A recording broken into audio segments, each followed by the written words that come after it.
Hey guys, welcome back to CheatSheetPros.com. Today we're going to take a look at some of our sports betting tips, and we're going to go ahead and look at a parlay for today. It's a short slate. There's a lot of trades. I just wrote a DFS article, and two of the guys were traded before I posted it. I posted it anyway because I spent a lot of time on it. So before we get started, I want to go back and look at last night. So you might have seen some of our stuff. We were on Portland at 6-1. They won. We were on Portland the next night at 2-1. Then we were on Portland again, and they shit the bed and lost. But I want to show you last night how we came up with Denver plus 9.5. I've posted an article with screenshots in your group, and the cheat sheets are free today, so make sure to follow us on Twitter, and feel free to join our free Facebook group. Every Thursday, our cheat sheets are free. So I'm going to recap how we found Denver plus 9.5 last night on our sheet, and then we're going to take a look at today's slate as quickly as possible. So this is the sheet from last night, Denver versus Utah, and the line opened up. So before we even look at the Vegas spread or the line, I want to look at some stats. So the first thing I do is I'm looking right here in this column, this cover by. It highlights if it's more than 7 or 8 points. So that's a game that I want to look into a little bit further. So last night when I'm flipping through the sheet, I come across this and I say, okay, now we have them winning 121 to 110. And I'm looking right here. These are the three different models that we run, and this is an average. I'd look at the average to get a glimpse of what we are predicting or projecting. So we had Denver winning the game, and we had the game going over. So when I look at the spread, Denver is plus 9. They're getting 9 points. So I was kind of blown away. So I want to dig in a little further. So when I go in to look at this, and you can see we've got Denver across the board and over across the board. So just looking at Denver, I'm going to look at these stats up here. And a couple of things that jump out at me is you can see all of the field goal attempts, percentages, everything is a lot higher for Denver. I don't look a lot at the allowed opponent stats until I get a little further. But down here, this is what I want to focus on, the miscellaneous team stats, and this is what jumped out at me. So you can see here that the offensive efficiency, Denver is about 9 points per 100 possessions better than Utah. So, okay. But Utah, we know, plays at a slower pace, so let's see how they do. So on the defensive efficiency, Utah is also allowing 12 more points per 100 possessions than Denver. So right now, Denver's playing better defense and they're better offense. If you don't like efficiency numbers, completely understand. Let's just look at points per game. So right here, this is stats in points per game. So over the last three, Denver's putting up 129, while Utah only 109. And then the allowed, Denver's allowing 114, and Utah's allowing 119. So I've got the team that's scoring more points. They're allowing less points. They're better on the efficiency numbers. So the next thing I want to do is go look at some other stats. Turnovers, blocks, steals, rebounds, offensive boards, and we can find those right here. So when I'm looking at this column, I see the highlighted differences. So one thing that jumps out is right here. So blocks last three. Denver is averaging 8 a game over their last three, which is unheard of. And then Utah's down to 3.3. So that's a huge advantage for Denver. And then we look over here at steals, and they're 8.1 to 5.9. So about 2 steals more per game on average to Denver, which is great for Denver. And then team rebounds, 58 to 49, so almost 9 rebounds a game more for Denver. And then you come over here, and these are all pretty close to about the same. Denver's got a slight edge, 1 or 2, but that's close enough. I'm not going to worry about it. So I've got the team that's scoring more points, allowing less points, with more blocks, more steals, more rebounds, and they're a 9-point dog. That blew me away. So I want to go ahead and look at the record. So Utah at home is 18-4. That's good. Both teams have a 35-16, 32-17 record, so they're pretty solid. But recently, we've got Utah has lost 4 games in a row. So they've lost 4 in a row. Their numbers are worse. The turnovers, everything across the board pointed to Denver. Denver ended up winning that game 98-95, I believe. Now, Denver was a great play at plus 9.5. If you hit him on the money line, you had a little bit of a sweat there at the end, but you got a big win as a 9-point dog. Now, I want to show you the over is one that I faded. I want to show you why and how I came up with that. So I look at my model here, and I've got it going over by 15.9 points, and every one of our models is over. So I naturally want to consider looking at the over. Now, you can see here the play indicates leaning to the over, But a couple things that jump out at me, you can see here the Vegas total opened at 217 and went down to 215, so 2 points towards the under. And then over here, the Vegas money, 77% is on the under, so that's kind of like a red flag, like, okay, wait, I'm missing something, something's going on. So when I dig in a little further, I get down here to pace, and we can see the pace the last three. Denver's at 106.3, and then Utah's at 99.7. So it depends which team is going to prevail. Is Denver going to pick up the pace in this game and make them run, or is Utah going to slow this game down to molasses and play at this 99, 98 pace? So they did slow it down. They kept the numbers low. But with the Vegas line moving, the large percentage of money, and the gap in the pace, that's one I said, hey, I'm going to go ahead and stay off of. And a quick tip for you when you're looking at totals, this little white number right here and right here is the total of the last three scored. So you can see they scored 235, and then they allowed 233. And then if I'm projecting it to go over, that's a good indication the game's probably going to go over. However, this one had some red flags, so that's one that I would have avoided. So that's yesterday. Let's go ahead and take a look at today's slate. Let me close this out. Okay, so the sheet for today, we got a short, I think it's a 5-6 game slate. So we're going to go ahead and take a look, and I'm going to move through these pretty quick. Now, the sheets are available every day for premium members. I post them in the morning. I update them an hour to 2 hours before lock. And also our Vegas numbers, every time you open the sheet, it re-scrapes and grabs more data. So if you're opening that throughout the day, you're going to get the most updated Vegas lines, Vegas information, percentage of bets. DFS projections are mainly what I'm uploading and changing when I do it an hour before lock. But Thursdays, they're free in our Facebook group. The link is in the description. It's posted everywhere. You know, come join us. Even if you don't want to be a premium member, you can get the sheet for free on Thursday. Play with it. If you like it, great. So let's go ahead and get started. We got Orlando at New York. Now, the one thing that jumps out, the over has already moved up 2 points, 205.5 to 207.5. And right here, we have a big gap in pace. So that's kind of, everybody's betting the over, so they're assuming this game is going to play up over the 94.5 pace that Orlando has. Now, also, I'm going to look at my model. Now, these right here are the totals, and if they are highlighted in green, that means it's an over what the Vegas number is. If it's red, that means it's under the Vegas number. So I can quickly glance here and say, okay, this is over, over, over, over. So we also are predicting an over, which we got written down here. Our notifications, we're testing this right here, so I've got a strong overlook. So that means there's a whole lot of things pointing to the over. So we've got the line moved up 2 points. Our models, all three of them have it going over. Plus, right now, 99% of the money is on the over. And then if you come down here, these two little white numbers below points per game last three, 213, that's over the 207.5, so that's good. And then they've allowed a total of 221 over the last three. That's also over. So if this is over, we have money on the over, it's shifted to the over, and every model has the over, that's a game I'm going to bet the over on. We don't hit all of them, but we hit a large majority of them. So the first game to either bet straight up or put in your parlay, we're just going to look at a parlay, is Orlando over 207.5. So go ahead and write that one down. So we can see that here. Now we're going to go on to the second game, number 2. So Chicago, the first thing I do is I look right here in column L, and I'm going to look at this cover by. If that's highlighted, that's a game I'm going to look at further. If it's 5 or less, you know, I'll dig into it if I got time, but if it's a 10-game slate, I'm probably not going to spend a lot of time on it unless one of these notifications jump out. So there's a notification that will jump up here if there's a line shift of 3 points or greater for a side or a total, just kind of a red alert that'll pop up. And then right here, we've got a new one that just started today on February 6th. And if there is 80% of the money and a 2-point line shift, it'll pop up there and tell you, hey, public's hitting this side or this total. And usually if we get a line shift of 2 or more points and 80% of the money, that's a game a large majority of the time the public is usually on the right side on.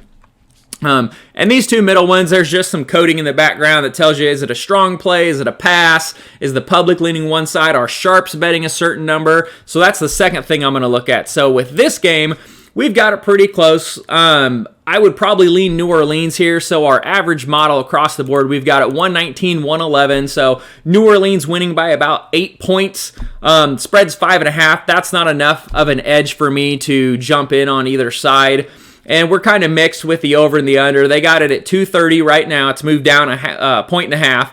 and I've got it at 227, 230, 231, 229, so right around that Vegas number. So I think Vegas picked a good line here. I'm going to stay away from it. I don't like anything in this game. If I was going to pick a side, I would lean New Orleans, but again, I don't love it. And you can dig into some of the stats down here if you like, but for now, I'm going to go ahead and just skip this side. So we're going to go over here to Milwaukee and Philadelphia. This will be a really good game to watch. So we've got this with Milwaukee winning 120-107. So winning by about 13 as a 9-point spread. So in the parlay, what I'm recommending is simple. Just Milwaukee money line. I don't need to win by the 9 points. This is a game they were embarrassed from Christmas, so they could come blow them out of the water. Philadelphia is playing horrible right now. You can see Philadelphia down here. They're 9-18 on the road. They've lost something like 10 of the last 12 road games, and they've lost 3 in a row, so they are not playing good. Now, Milwaukee is 43-7, 23-3 at home, and they are 9-1 in their last 10 games. That is phenomenal. Milwaukee plays up to the competition, so they might not crush a weak team by very much, but when they play a tough team, they really ball out. So Milwaukee money line is what I'm looking for here. You can see here we have a strong Milwaukee play, and it's comprised of all these stats. Without going deep into the numbers, you can look on the sheet for yourself and find them, kind of everything that we've looked at. Points per game, efficiency, I mean, everything's got a little edge. You can see all these little Milwaukee signs down here. Some of them, let's go ahead and take a look at a couple. So blocks that jump out at me, that's one that we saw in Denver. So Milwaukee's averaging 8 blocks over the last 3 games, each game versus only 2 for Philadelphia. So that's a huge advantage, Milwaukee. Steals, they're about the same. Rebounding, so total rebounds 63 to 52.7. That's a big edge over to Milwaukee. Giannis is playing out of his mind right now. And then offensive boards, right here, 11.7 to 10. That's about the same. So I'm going to say they're pretty close there. I don't feel comfortable laying the 9 points, but the money line, I would feel pretty comfortable about that. If you want to go the over, there's 96% of the money on the over right now. I just don't feel very confident in Philadelphia and how they're playing. So the second game for our parlay, we're going to put in Milwaukee money line. Now, the next one, the Spurs are going to Portland. Portland just had a awful game. They got beat. They were on an absolute tear as of late. And you can see here, this is our big shift alert that shows up. So this means that there's been a line move somewhere of 3 or more points, which I glance over here and I can see, okay, the total has moved 3.5 points. So it opened at 232. It went down to 228.5.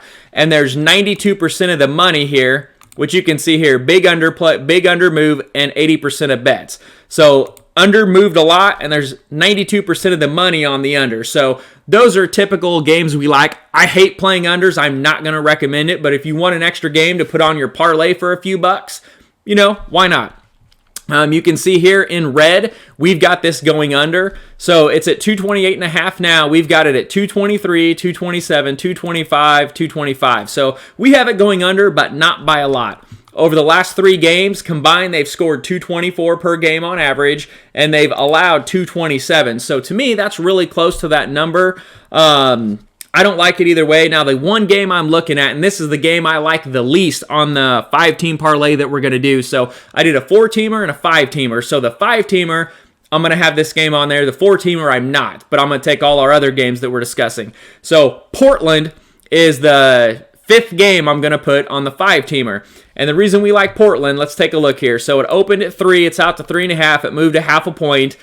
We've got them winning by 5, 115 to 110 on average. However, Portland's been red hot right now, and there's a lot of things that I really like about it. So down here in the offensive efficiency, so Portland right now is 7 points per 100 possessions better than the Spurs. The Spurs are on a long streak of road games, so exhaustion is probably going to play into them right now. And then on defensive efficiency, you can see that the Spurs are about 6 points better per 100. And then scoring, we have Portland averaging 117 versus 107 for the Spurs. And they're also giving up a little more. So they're kind of right about hand in hand. However, Portland, they're 13-11 at home. And then when we look at some of these other stats, you can see turnovers, they're pretty much about the same. Blocks, we're getting about 2 more per game with Portland. Steals, 1 more for the Spurs. Rebounds, we're getting 5 more for the Spurs. And then offensive boards, we're getting about 3 more per game than the Spurs. With the Spurs traveling, Portland being red hot with the exception of their last game, I'm leaning for Portland on here. I think this is a game that they can easily pick up and win. And also, let me find it in here. So Portland just lost to Denver, 127-99. They shot absolutely awful from the field, awful from three-point land. But prior to that, they won several games in a row. They beat the Lakers 127-119. They beat the Houston Rockets 127-112. They also beat Utah, which is a tough team, 124-107. And now they're facing the Spurs, who just got throttled by the Lakers, beat by the Clippers, and then they won a couple other games. But they've been on the road for a while, so that's something that I like. Again, this is the least of the 5 I like, but this is the 5th one I'm going to put in there to go ahead and take a look at. So moving on, let's go ahead and take a look at this next game. Okay, so the final game of the night, we have Houston and the LA Lakers. This should be a phenomenal game. Now, I like the Lakers in this one. Line open at 7.5. You can see it's out to 8. I do not want to lay 8 points against Houston. They can score an ass ton of points. So what I'm recommending on this one is taking the Lakers over 237, and then also Lakers money line. So my 14 parlay is Orlando over, Lakers money line, Milwaukee money line. That roughly pays about 4.5 to 1, 5 to 1, depending on what your book has. And if you want a 5th game, I like putting Portland in there, and then that jumps it up to around 9.5 to 1. So let's go ahead and take a look at the Laker game. So the Lakers are 17-6 at home. That's phenomenal. Right now, we've got a large amount of money on the Lakers. 92% on the money line, 89% on the spread, laying the 8. We have this as a pretty tight game, so 122-120. Now, the Lakers and Houston both are one of the teams. It's hard to look at the numbers because so many times Harden might be out for 2 games, Westbrook might be out, Anthony Davis might not play, so these numbers are like waves. They move up and down. So you can see I added this quick note today. So Milwaukee, the Clippers, Golden State, and then also I should put the Lakers in there. Be careful with the numbers because it's not the same players every time. They change drastically. But one game I do feel confident about is just the Lakers money line because if LeBron and AD both play, their defense is on point, and I don't think Houston can rebound with them and stay in the game. Now, stay within 8? Yeah, they could probably do that. I mean, they shoot a ton of threes. So let's go ahead and take a look at some stats. So the first one that jumps out at me right here is 3-point attempts. So Houston shooting 52 3-pointers a game over the last 3 games. That is insane compared to only 34 for the Lakers. So that's one of the things that makes me think maybe they can stay within the 8, but for the win, I like the Lakers in this for sure, especially if Davis and LeBron are both playing. No other numbers up here really jump out at me. The allowed stats I'm not really looking at, so I'm coming down here to this miscellaneous team stats. And the pace, we got 104, 107, so they're both playing at a pretty good pace. Nothing that jumps out there. Offensive efficiency, 1.15, 1.21. Lakers are about 6 points per 100 possessions better. That's still pretty close. There's nothing there that I'm going to bark about. And here, Houston is allowing 4 points less than the Lakers per 100 possessions. That's close enough. Let's throw that out the window. Points per game. So these two combined are scoring about 249 points per game over their last 3 with a total of 237. So I like that. That's a good stat to look at.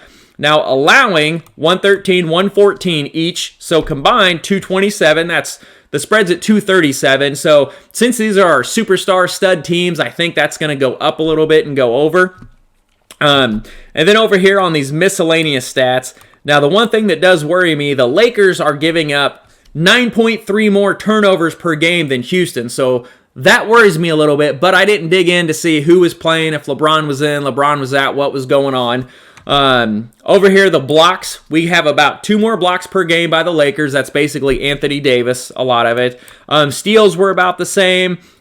Team rebounds, so this is huge. So the Lakers are averaging about 12 more rebounds per game than Houston. Now, I know there's a whole issue with Capella and being gone, but Harden and Westbrook aren't going to take enough rebounds from Anthony Davis to make a difference, in my opinion.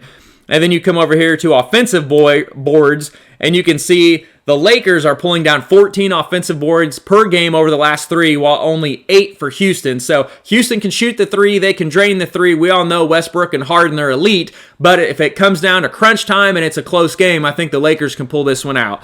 So again, to go ahead and recap, cheat sheets are free on Thursdays in our Facebook group, and I've likely posted it in this group if you're watching this video. And then my 4-team parlay, or you can bet them individually if you want, is Orlando over, Lakers money line, and Milwaukee money line. And if you want a 5th game to throw in there, throw Portland in for a 5-teamer. If you want to go with the under, you can. I'm never going to tell you to bet an under. I absolutely hate unders, but I do bet a few of them. I usually just don't tell people about it. But anyways, guys, thanks for watching. I'm sorry the video was so long, but I wanted to do one since I wrote a DFS article. I wanted to do a video for the sports betting. So let's go make some money, guys.